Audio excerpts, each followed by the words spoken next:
We got a phone call, which we did solicit, so we'll take the phone call. Let's hear from Ed. Ed, hey, how are you doing?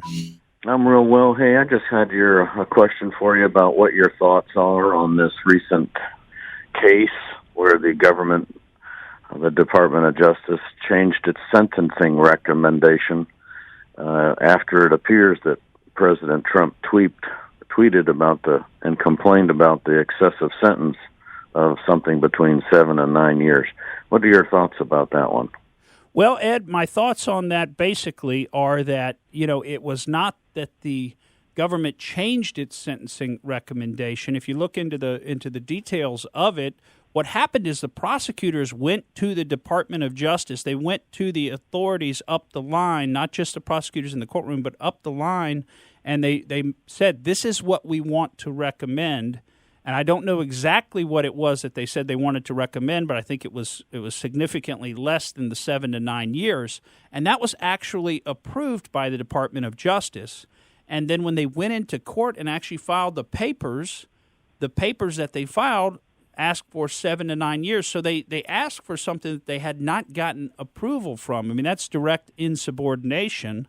And basically what happened is that the Justice Department said, well, look, that's clearly excessive and that's not appropriate, and we want to go back in and we want to change the request to the amount that was actually approved. Now, did Trump's tweet have anything to do with that?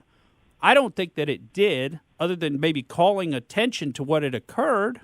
But, if you look at what Bill Barr has said, he said he's not going to be influenced by these things, and it really makes a lot of sense that if he had approved a particular sentencing recommendation and then the prosecutors went in and asked for something different than what was approved, I mean, that's direct insubordination. And why shouldn't he come in and change that? That was not an approved request. And then, of course, the 4 prosecutors resigned from the case.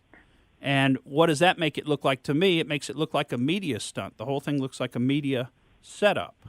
So that's basically what I think about that. What do you think about it, Ed? Well, I just think it's interesting that 4 people resigned, and it's a big deal to resign from the Department of Justice. But they didn't. Such a great job. Yeah, it is a great job, but they didn't actually resign from the Department of Justice. They just resigned from that case. That's an important distinction. I thought one left the Department of Justice entirely. Well, that's not what I've heard. I heard they just resigned from the case. But, maybe we will look into that some this week and be able to come back next week with a further update and report on that. But my understanding is they didn't actually resign from the Department of Justice, just from that particular case. Okay. So that would be an important distinction. I appreciate your time. Yeah, thanks a lot for calling, Ed. Great to hear from you. Okay, Have a good one. Thank you for listening to the Morgan Streetman Show. We hope you enjoyed what you heard, and if you did, please click like and subscribe to help us out.